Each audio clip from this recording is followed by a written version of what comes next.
Good morning, everybody. Welcome back to Rocky Mountain Homestead. My name is Angela. If you are new, I am so glad you guys are here. Today, I'm going to share with you one of our favorite comfort food recipes that we used over the years. We absolutely love it. And when the cold weather starts kicking in, we love to have it more frequently. It is a delicious comfort food. Biscuits and gravy. The gravy's got a little twist to it, and I'm going to share that with you guys. As usual, I will put regular amounts down in the description below. If you don't have a large army of people to feed, we are a family of 10. So yeah, I always double or triple everything. I'm going to take you guys along, and we're going to start with the biscuits first. Okay, so the first thing we're going to do is start with the biscuits. Once again, I am doubling. The regular amounts will be in the description below. So I want to use, for my biscuits, 6 cups of self-rising flour. I do not have self-rising flour, so I am going to make self-rising flour. And what I have here is 6 cups of all-purpose flour. And to that, I'm going to add 9 teaspoons of baking powder. So we're going to get that whisked in there. And then I have 1.5 teaspoons of table salt. You want to use a fine salt for this. And I'm going to give that a whisk and get that mixed up. And that is how you make self-rising flour. Even if you're not doubling this recipe, you can mix this together and put it in a mason jar, a container, and store it and just label it self-rising flour. And then you always have it ready to use. So there we go. We have our self-rising flour. Next, I'm going to get my butter. So I'm going to use 1.5 cups. Oops. I was deep cleaning my counters. If you can't see, we brought our bee box in, our super box. We took it off our honeybees last night because they just didn't progress enough and it'd be extra space to heat up in the hive, and it got sticky because this is where I did a little crush and strain method. So I was scraping honey when I was cleaning my counters for this video. And it works great. So I am going to take my 1.5 cups of unsalted butter and just cube it and add it into the flour. And we're just going to cut the butter into the flour. You can use a food processor. I feel like even after using a food processor, I still go back and just cut it in with a pastry blender. So I am going to get all this butter chunked up and then get my pastry cutter and just do it by hand. And you want cold butter. You do not want to use soft butter. You want this to be nice and cold. So I just pulled this out of the fridge. And then I got my pastry cutter, and I will bring you back when this is coarse and it's a crumbly mixture.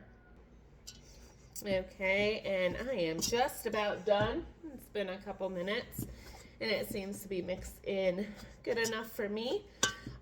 So while I was also cutting in this butter, I needed 2 cups of buttermilk, and I never ever buy buttermilk. I just do the ratio of milk with vinegar, white distilled vinegar. So over here, we're gonna call that good. It's good.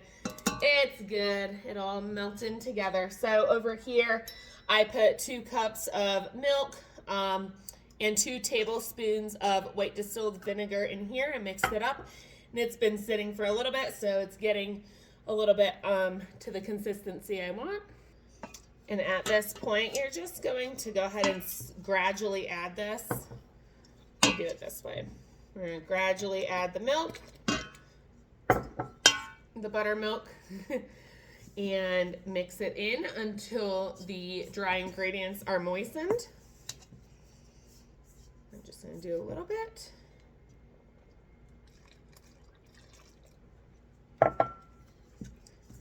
And these are really yummy biscuits. I actually put them in a cast iron to cook them, and they come out beautifully, and they're so good with the gravy. So anyway, there's tons of different biscuit recipes I use.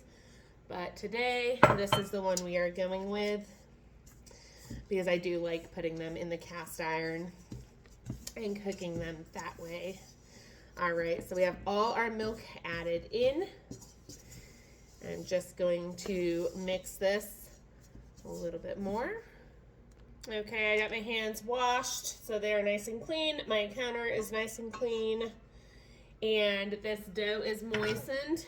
So I might need to help it along with my little silicone scraper here.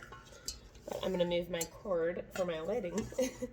And I'm going to get this dough out on the counter, and it's still a little bit crumbly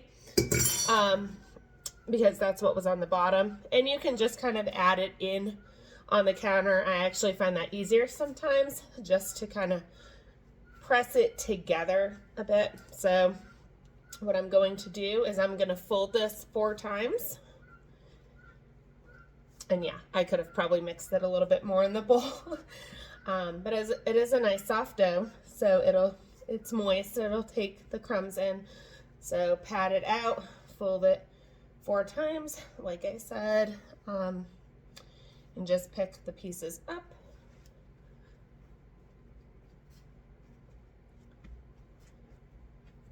And then I'm going to fold it again.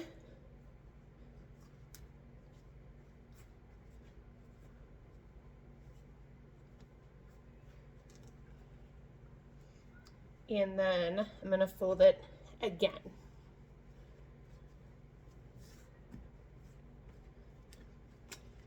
You can flip it if you want, if the side's getting a little bit more dry from picking up all the crumbs.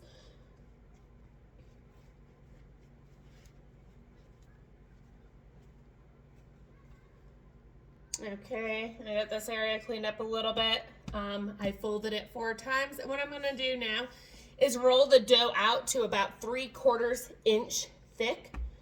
Now remember, I doubled mine, so that is why mine has a lot more dough at this point. I'm just gonna roll it out till it's about 3/4 inch thick.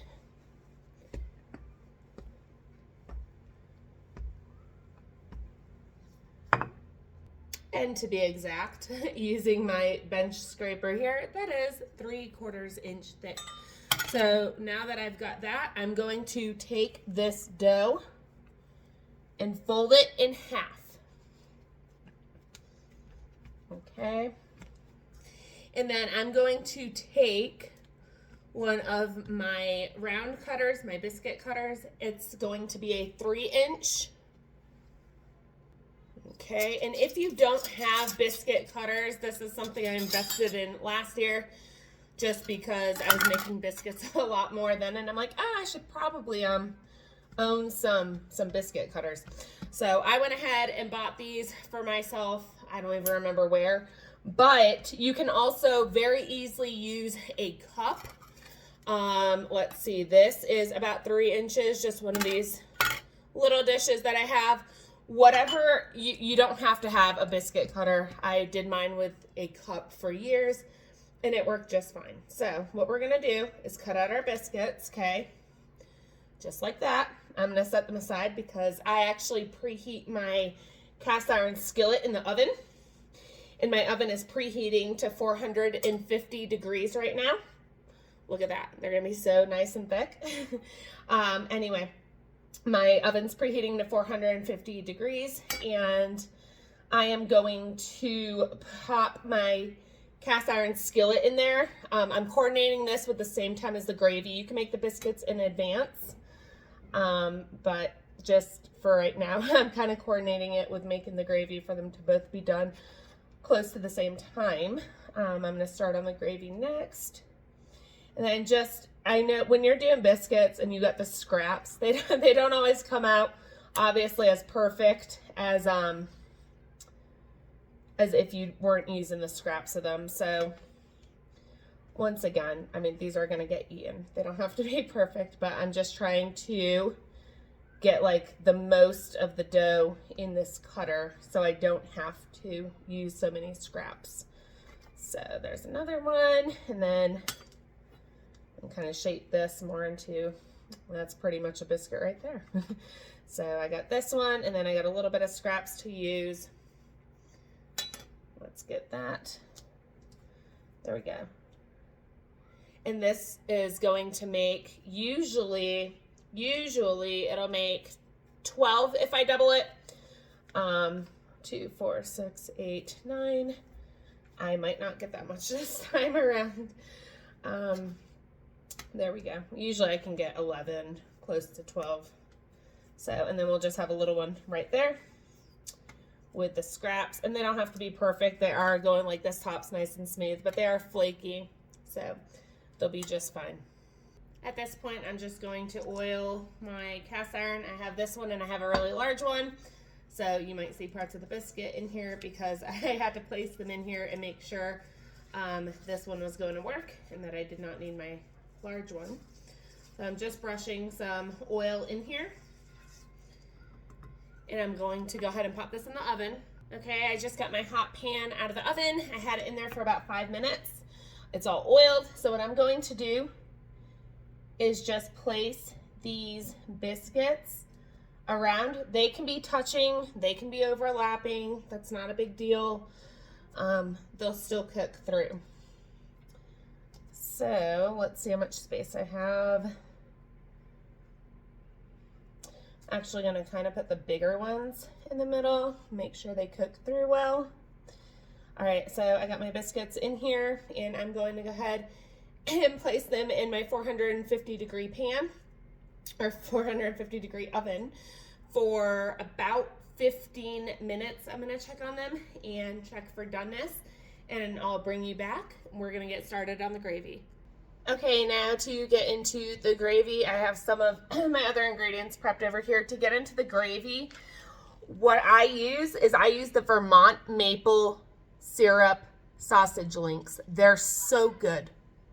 This is like the best to use for sausage gravy. It is delicious, I promise you. So good. So I use two. I double mine once again. Down in the description, I'll put out the regular amounts. But I use the Johnsonville Vermont maple syrup sausage links. I swear by it, guys. These are absolutely delicious. So they're pretty much, I had these frozen. They've been sitting on the counter while I've been making the biscuits, so they are actually partially thawed right now. But what I like to do is I like to just me personally, I like to just make a slice down here and take the casing off of it. I mean, you can leave it on if you want to. This is just personal preference. This is what I do. And yeah, I just take the casing off. I know a lot of people just leave it on, but for this, that's what I do. We're gonna crumble it up in a hot cast iron pan. So I will actually bring you guys back when I am done working through both of these packages. Okay, so I got my large cast iron out because I do double this and there's a lot of milk that goes into this. I am just going to get this ground up and cooked through, and I will bring you back as soon as this is cooked. All right, you guys, these just got out of the oven. They are hot. I ended up putting them in for 20 minutes, so I would say 15 to 20 minutes.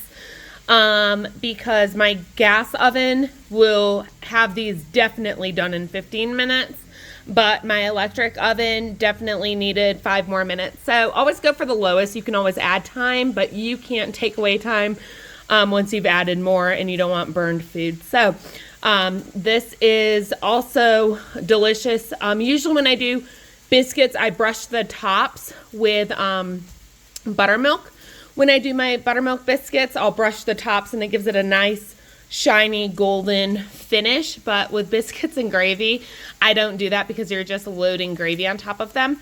And as you can see, they're delicious. They're flaky and just moist. They're absolutely delicious with gravy. So now that this is cooked, I'm going to take a slotted spoon and scoop up the sausage into a bowl. You want to leave the drippings in the skillet because that's really what adds a lot of flavor to the gravy. So I keep mine in. I'm just going to put this in a bowl off to the side. Mine at a medium heat. Now I'm going to add 6 tablespoons of salted butter.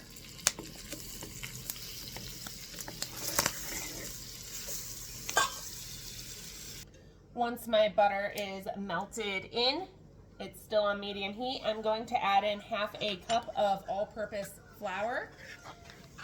And what you're going to want to do is just cook this until it's nice and smooth before we add our milk in.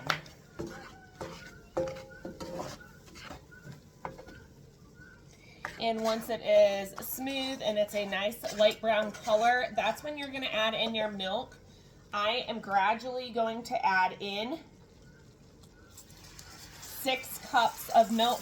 Now, you would want to use whole milk for something like this, but I only buy 2% milk, so that's what I have, and that's all I ever make it with.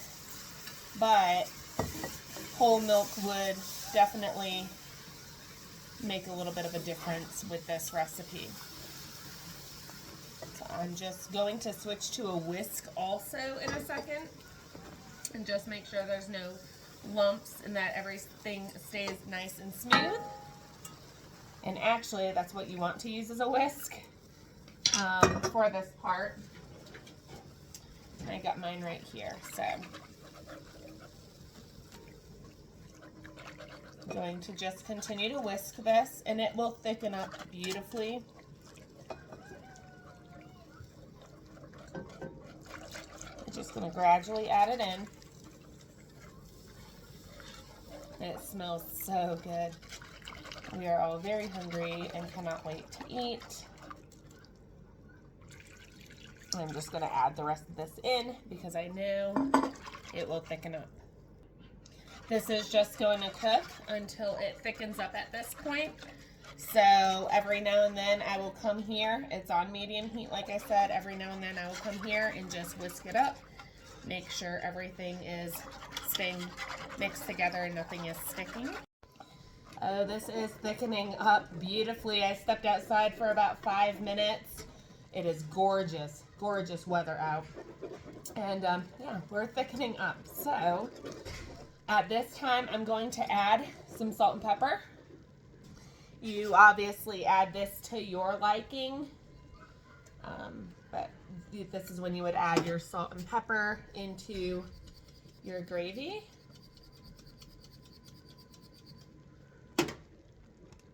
At this point, you are going to return your sausage back to the gravy and cook this on simmer for about 12 to 15 minutes. If it does start to thicken up too much on you while it's simmering, you can always add in a little bit more milk, but mine never thickens up that much, so I will bring you back. You guys, oh my gosh, forget the smell. The taste of this, my mouth is watering. This is so delicious, you guys. It is just one of our favorites, especially in the winter. It's something that really just sticks to your bones. And I honestly think the twist of the maple sausage in this is just, I will never use any other sausage other than this. So I really hope you guys give this a try. You will not be disappointed. One of our favorite ways of making biscuits and gravy. Delicious in the cold months, sticks to your bones, very filling. This sausage, I really think, makes this recipe a lot. You guys gotta try this. You will not be disappointed. And if you do try it, leave me feedback down in the comments below and let me know what you guys think of it. Delicious. If you like this video, go ahead and hit that like button. And if you're new to the channel and you have not yet subscribed, I definitely hope that you will subscribe and that you don't miss any videos in the future. And we'd love to have you here on the channel. So I will see you guys on the next video.